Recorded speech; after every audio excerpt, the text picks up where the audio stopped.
Hello, welcome to Unbelievable Tales. Who brings a child to a job interview? Natalie Carter didn't have a choice. Her babysitter canceled last minute and she couldn't afford to miss the opportunity, not after months of rejection. She never imagined the man sitting across the table would be someone she once knew intimately, or that the 5-year-old beside her would quietly reveal a truth she had buried for years. He didn't recognize her at first, but one look at the boy's eyes and everything he thought was behind him came crashing back. What followed wasn't just a reunion. It was a storm of secrets, guilt, second chances, and the quiet question of whether love can grow where trust was once broken. Before we dive into the story, comment below where you're watching from. Enjoy the story, everyone. Natalie Carter held her son's hand tightly as they stood in the gleaming marble lobby of Marlowe Industries. He was 5, wearing a collared shirt 2 sizes too big, clutching his toy car in one hand and blinking up at her with quiet trust. She wasn't sure what was more ridiculous, showing up to an interview with a child or pretending she had everything under control. But rent was overdue, groceries were low, and this job wasn't just a shot, it was her last one. A woman at the front desk smiled with professional precision.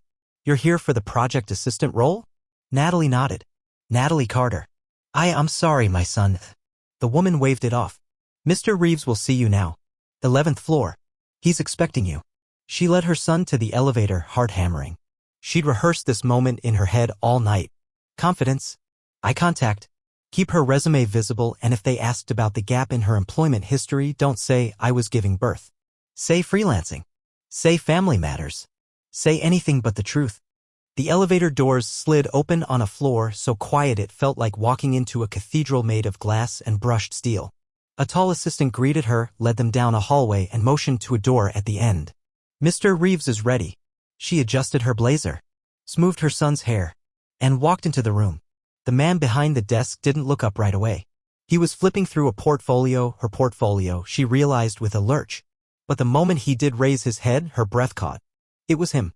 Older, sharper, in a suit that probably cost more than her rent, but it was him. The same storm gray eyes. The same careful hands. The same man she had met one night 6 years ago when her life was nothing but quiet chaos and a single act of recklessness gave her the most important thing she'd ever have. He didn't react. Not at first.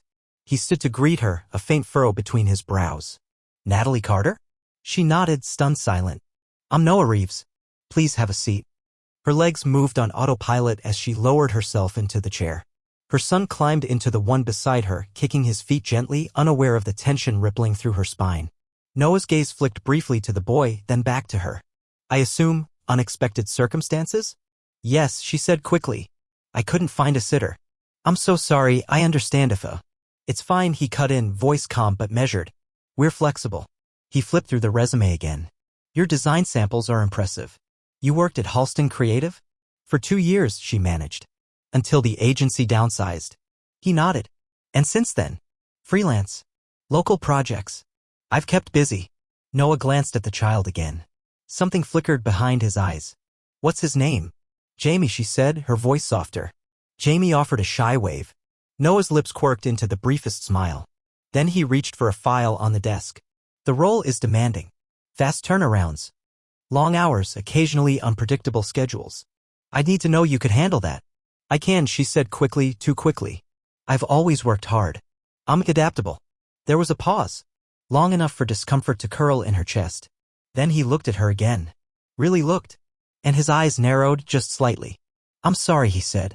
"Have we met?" Her heart stopped. She forced a smile. "I don't think so." He leaned back, watching her now with something closer to scrutiny. "You look familiar." "I get that sometimes." "Were you ever in Boston?" he asked. "No," she lied. He didn't press. But his gaze lingered longer than it should have, as if trying to match her face to a memory that wouldn't quite come into focus. The interview continued, questions about workflow, scheduling, design software, and she answered all of them like she'd practiced. Her voice was steady. Her hands didn't shake. But her mind kept circling the same thought: he doesn't remember. Or maybe he does, just not her name. Not enough to connect her to a night that probably meant nothing to him. Jamie tugged at her sleeve. "Mommy." She leaned down. "What is it, sweetheart?" The boy pointed at Noah. His eyes looked like mine. Natalie froze. Noah blinked. The silence that followed was deafening. Natalie turned slowly. placing a hand on Jamie's shoulder. "That's enough, honey." But Noah was staring now. Not at her, not at Jamie, but at the invisible thread between them, suddenly lit up like a flare in the dark. He opened his mouth, closed it, then stood, abruptly. "I think that's all for today." Natalie rose too, already gathering Jamie's things. "Thank you for your time." He didn't respond. She reached the door when his voice stopped her. "Wait." She turned. Noah's expression had shifted. It wasn't confused anymore. It was stunned. "What's your son's full name?" She hesitated. And for the first time in 6 years, she didn't lie. "James Carter." He didn't breathe for a second. "Carter," he repeated. She nodded. "I knew a Natalie Carter," he said quietly. "From a hotel in Boston. One night." Her throat tightened. "Yes." His jaw tensed. "Why didn't you tell me?" She swallowed hard. "Because I didn't think I'd ever see you again." He said nothing. So she added, barely audible. "And because I didn't think you'd care." Noah didn't speak for a long moment. The silence stretched across the room like a wire pulled too tight. His hands were clenched at his sides, his face unreadable. Jamie leaned against her leg, oblivious to the storm brewing just inches away. "You knew," he finally said, voice quiet but sharp at the edges. "For 5 years you knew, and you never thought to tell me." Natalie swallowed hard. "I wanted to, so many times. But you disappeared. I didn't have a number, no address. I only knew your first name, Noah, and that you worked in finance. That was it. I gave you my card. I lost it," she said, cheeks burning. "I didn't even know I was pregnant until weeks later. And by then, it felt impossible to explain. I was scared, alone. And when I finally did find out your last name, well, by that point you were already in headlines." Noah ran a hand through his hair, backing away a step as if distance could help make sense of it all. "And you thought I wouldn't care? That I'd just brush it off?" She knelt to zip Jamie's jacket, keeping her voice calm. "I thought if I showed up at your office, you'd think I was after your money." He didn't argue, didn't protest, but his silence hit harder than if he had. Natalie stood slowly, facing him. "He's mine, Noah. I raised him. Every scraped knee, every bedtime story, every fever. I wasn't hiding him out of spite. I was protecting what little stability we had." Noah stared at Jamie again. This time, the resemblance was impossible to ignore. The shape of the eyes, the tilt of the chin, the quiet observance, like he was taking in everything at once and speaking only when it mattered. Jamie blinked up at him, curious but unafraid. "I need some air," Noah said abruptly, stepping past them toward the glass doors at the end of the hallway. Natalie followed, unsure whether to fight or flee. They stood on the terrace in the sharp wind of late October, the city laid out beneath them in silver and steel. "I'm not asking you for anything," she said finally, arms wrapped around herself. "Not support. Not custody. Not even forgiveness." Noah turned. His voice came out low. "But you brought him here. I didn't have a choice. You could have rescheduled. And lost the chance at the only job that might keep us afloat?" Her eyes met his. "I'm not trying to ruin your life. I'm just trying to survive mine."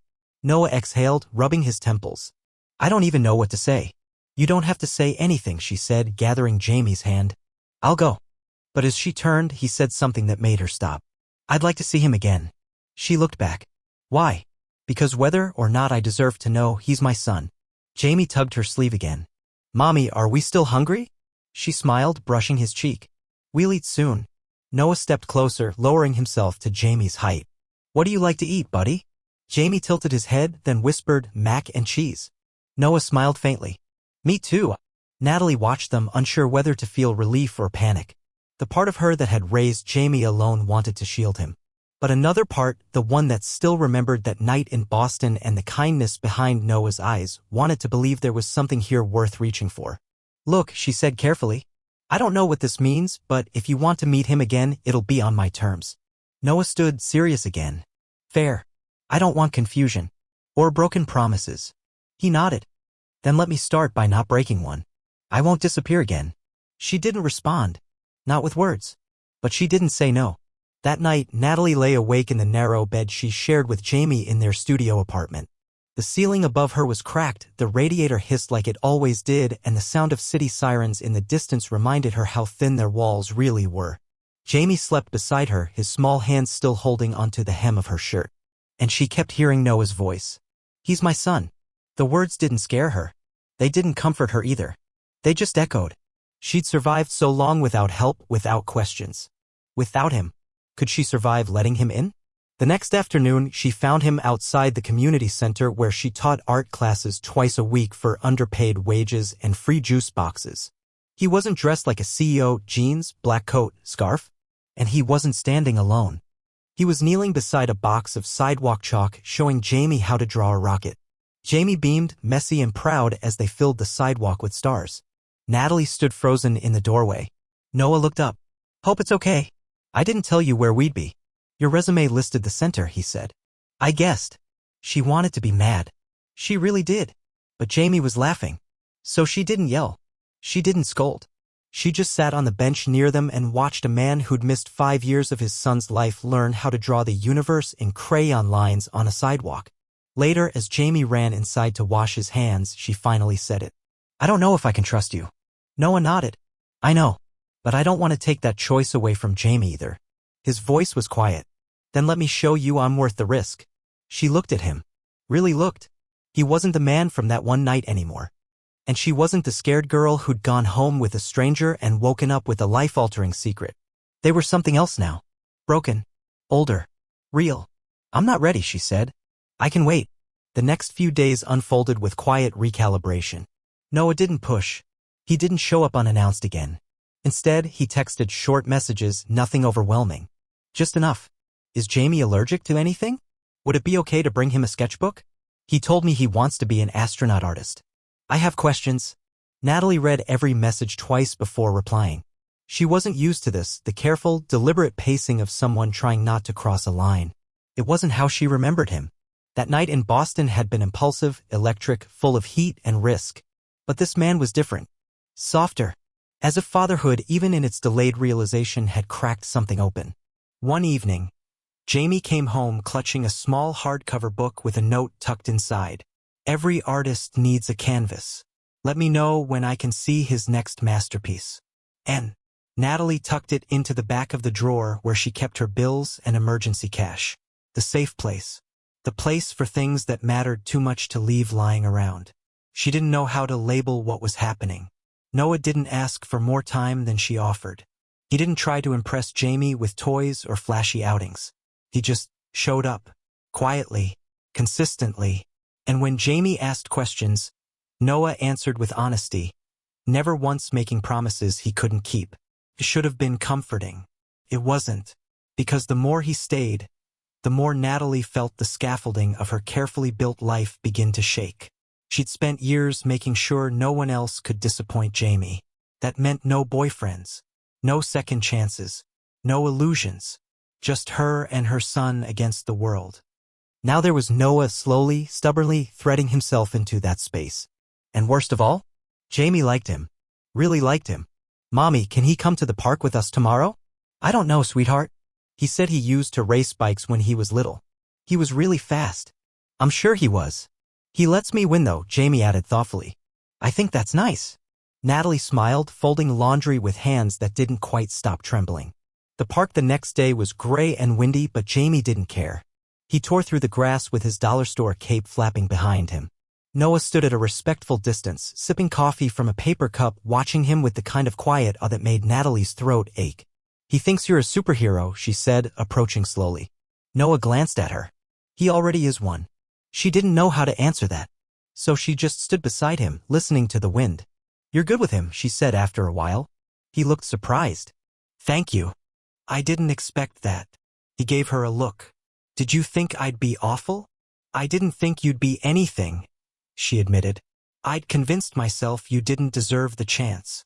Noah didn't flinch. "Maybe I didn't." They watched Jamie make a flying leap into a pile of leaves. "But I want to now," he said quietly. "Deserve it." Her heart pulled in two directions at once. "Noah," she began. "What happens if this goes further? If Jamie gets used to you?" "Then I'll stay," he said. No hesitation. And if we can't make this work? He looked at her then, not like a CEO or a stranger or even an old memory. Just a man trying to find a place in the life he never knew he wanted. Then I'll still stay, he said. Because this isn't about us. That answer scared her more than any confession could have. Because it was the right one. And because she believed him. 2 weeks later, Jamie got sick. Nothing dramatic at first. Just a cough, a little fever, the usual. But by the 3rd day, he wasn't eating. By the 4th, he was struggling to breathe. Natalie didn't hesitate. She scooped him into her arms, wrapped him in a blanket, and bolted for the ER. The hospital room was sterile and too bright. Monitors beeped. Oxygen hissed. Jamie lay curled on the bed, eyes glassy. She didn't remember calling Noah. But he was there. A nurse stepped out. Noah stepped in. His coat was still soaked with rain. His jaw was tight. What happened? He asked. They think it's RSV, Natalie whispered. He's stable. But they're keeping him overnight. Noah sat beside her, still damp, still silent. She didn't ask him to leave. She didn't thank him for coming. She just leaned into the space between them and let the silence hold. When the doctor returned, it was Noah who asked the hard questions. It was Noah who spoke when Natalie couldn't. It was Noah who never once left the room. Hours passed. Jamie slept. And somewhere between the shift change and the 3 a.m. buzz of machines, Natalie looked at him, this man who should have been a stranger, who could have stayed a mistake, and realized something terrifying. She wasn't angry anymore. She was tired. And grateful. And scared. But not angry. And maybe, just maybe, she wanted him to stay. Noah noticed her watching. What? He asked, his voice a tired whisper. You're not who I thought you'd be, she said. Disappointed? No, she said. Not even close. He looked down at Jamie. He's incredible. He gets that from me, she teased weakly. Noah smiled, then turned serious. You did all this without help. Without me? She nodded slowly. I can't take that back. No. But maybe I can learn how to stand beside you now. Natalie didn't answer. But this time, when he reached for her hand, she didn't pull away.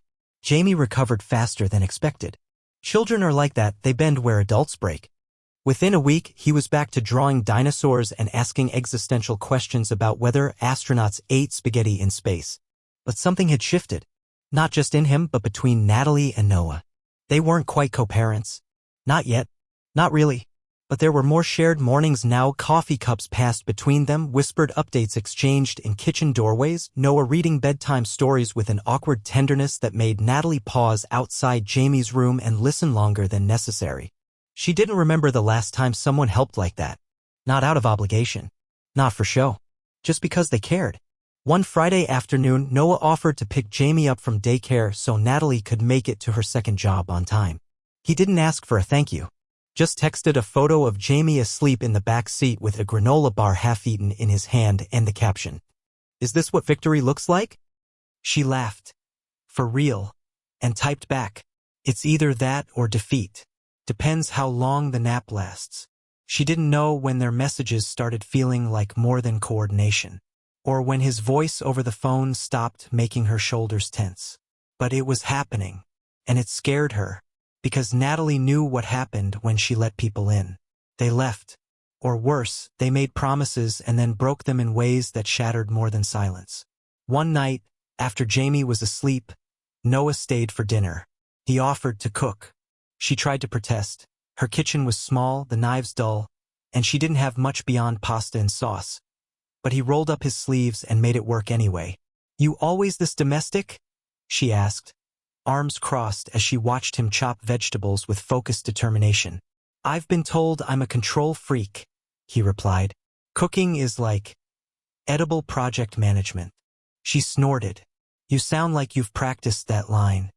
"Only when I'm trying to impress someone who doesn't believe in second chances." The smile faded from her lips. "Noah, I'm not asking for one," he said gently. "I'm just showing up. The way I should have. The way I didn't even know I could." She didn't answer right away. Just listened to the soft sizzle of onions in the pan and the hum of the refrigerator. "You didn't know," she said finally. "No. But I know now. And what do you want from that knowledge?" He looked at her. Really looked. "I want to be in his life. As much as you'll let me. And if that means I sit outside the daycare with a coloring book just to see him smile once a week, I'll do it." She blinked. It wasn't a grand speech. It was just honest. And that made it dangerous. Because Natalie had spent years armoring herself against charm and apologies and ambition dressed as affection. But truth? That was harder to guard against. It slipped past defenses like water through stone. Dinner was quiet but warm. Jamie snored lightly from the bedroom. The pasta was overcooked, the sauce too garlicky, and Noah managed to drop the salt grinder into the pot mid-stir, but somehow it still felt like the best meal she'd had in years. Afterward, they sat on the floor, backs against the couch, sharing stories that filled in the missing pieces between Boston and now. She told him about her art classes. The mural she helped paint at Jamie's preschool. The time she sewed superhero capes for the entire kindergarten class with $20 and borrowed fabric. He told her about the company, the pressure, the boardroom battles, the nights he wondered if anything he built actually mattered. You've made a life, she said. So have you. You think they can fit together? I don't know, he admitted, but I want to find out. She didn't reply, but she didn't get up either. And when his shoulder brushed hers, she let it stay. They began seeing each other in smaller, quieter ways. Sunday walks, grocery runs, evenings where Jamie fell asleep on Noah's chest mid-movie and Natalie watched them from the hallway, heart-thudding in the kind of rhythm she didn't trust. One morning, she woke to find a note slid under her door. Jamie said, "I'm not good at braiding. Challenge accepted. Also, I may have accidentally taught him to say negotiate when asking for extra cookies. Sorry in advance. N." She laughed until she cried. But there were hard days too. Days when Jamie asked questions she didn't know how to answer. Why don't I live with Daddy too? Did he forget about me before? Are we a real family now? She did her best to answer with love and not fear. But each question carved a deeper space inside her, one Noah tried to fill with consistency and presence, never pressure. One night, after Jamie had gone to sleep and the dishes were drying on the counter, she turned to Noah and asked something she hadn't dared until then. If you hadn't seen him that day, if he hadn't spoken, would you have ever remembered me? He was quiet for a long time. Then he said, I remembered you. I just didn't know it yet. She nodded slowly. I remember your laugh, he added. The way you tucked your hair behind your ear when you were nervous. The way you talked about books like they were alive. Natalie looked down. I forgot your name, he admitted. But not your impact. She exhaled. I don't know if that makes it better or worse. It makes it true. She didn't say anything else. Just let the quiet settle between them like an answer they were still learning how to read. Winter crept in with soft urgency, turning sidewalks slick and windows foggy. Jamie started practicing songs for the holiday recital. Natalie layered more scarves and second-guessed letting Noah into so many parts of their life. And yet, every time she looked at the couch with a blanket folded neatly after Noah's visits, or Jamie's sketchbook filled with silly doodles they'd made together, her resolve crumbled a little more. One afternoon, as snow started to fall outside the daycare, Jamie ran into Noah's arms before Natalie could even call out a hello. It was so instinctive, so easy, that it made her heart lurch in equal parts joy and fear. Noah looked at her over Jamie's shoulder. He wants me to come to his recital. She stiffened. It's a full room. We might not get seats together. I don't mind standing. Jamie looked between them. Will Daddy come? Natalie didn't have time to answer before Noah nodded. I wouldn't miss it. That night, as she folded Jamie's clothes and packed snacks for the next day, Natalie stared at her reflection in the dark window, wondering who she'd become. Not just a mother or a survivor or someone who kept the lights on by sheer force of will, but someone who was slowly, terrifyingly, beginning to hope again. The recital was chaotic and adorable. Kids in reindeer hats forgot lines, sang too loud, waved to the wrong parents. Jamie stood center stage, clutching a cardboard microphone and grinning like he owned the world. When he spotted Noah in the crowd, his face lit up like someone had flipped a switch inside him. Afterward, he raced into Noah's arms, babbling about how he'd only messed up one verse and how he couldn't wait to show off the cookies they'd made. Natalie watched from a few feet away, her hands in her coat pockets, smile fragile but real. She's here, Jamie announced, tugging on Noah's sleeve. She watched too. I know, Noah said softly, glancing at her. She always does. They walked home together in the snow, Jamie between them, hopping from footprint to footprint. Natalie didn't say much. She didn't have to. When they reached her building, Jamie darted ahead to race the elevator, leaving the two of them in the glow of the lobby lights. He loves you, she said. I love him. Natalie looked up. And me. Noah didn't answer right away. He stepped closer, voice low. I never stopped. You didn't even know me. I knew enough, he said. And I've spent the last 2 months learning the rest. She hesitated. People always say that until things get hard. I don't need a perfect version of this, he said. I just want something real. The elevator dinged, and Jamie yelled from inside, You're slow. Natalie laughed, and the moment shifted, softened. Later that night, with Jamie asleep in bed, she sat on the couch beside Noah, their knees barely touching. The television played quietly in the background, some movie neither of them were really watching. I applied for a job, she said. His eyebrows lifted. Where? A local gallery. Part-time curator role. It doesn't pay much, but I could keep teaching, maybe sell my work. Noah smiled. That's amazing. I didn't tell you because I wanted approval, she added quickly. I just wanted you to know I'm not trying to lean on you. He turned toward her. You don't have to prove your independence. I see it in everything you do. She looked down. I've always been scared that needing someone meant I'd lose myself. Needing someone doesn't mean losing yourself, he said. It means trusting that if you fall, they'll help you get back up, not carry you away. She looked at him, a lump rising in her throat. I'm not good at this. I'm not asking you to be, he said. I'm just asking you to try. Then he handed her something. A flat, wrapped box with her name on it. She opened it slowly. Inside was a framed drawing, Jamie's stick figure family, colored in bold crayon strokes. 3 people. 2 big, 1 small. All smiling. Underneath, in Noah's handwriting. Whatever we are, we're already something. Her eyes stung. She traced the drawing with her fingers, then looked at him. Do you want to come over tomorrow? She asked. Only if you let me cook. She chuckled. Deal. But you're not touching my salt grinder. They sat quietly after that. Close, comfortable, not quite touching, but not afraid anymore. Weeks passed. Winter deepened. Jamie lost a baby tooth and learned to tie his shoes in the same week. Noah started leaving a toothbrush at her apartment. Natalie started drinking coffee from his mug when he wasn't looking. It wasn't a fairy tale. They still argued. They still had gaps to fill. But they were filling them, one story, one night, one good morning at a time. And then one late afternoon, as snow melted from the sidewalks and the city exhaled a little warmth, Natalie picked Jamie up from school and found him waiting at the corner, Noah holding a small bouquet and a bag of cookies, looking nervous in a way she'd never seen. I know we never defined what this is, he said, stepping forward. But if it's okay, I'd like to keep figuring it out. With you. Jamie clutched her hand. Can we say yes, Mommy? Natalie smiled, wide, vulnerable, full of something she hadn't felt in years. She took the flowers, leaned forward, and whispered, Yes. And then she kissed him. Not for the past. Not for regret. But for everything they were still becoming together. Bye, and don't forget to subscribe to the channel.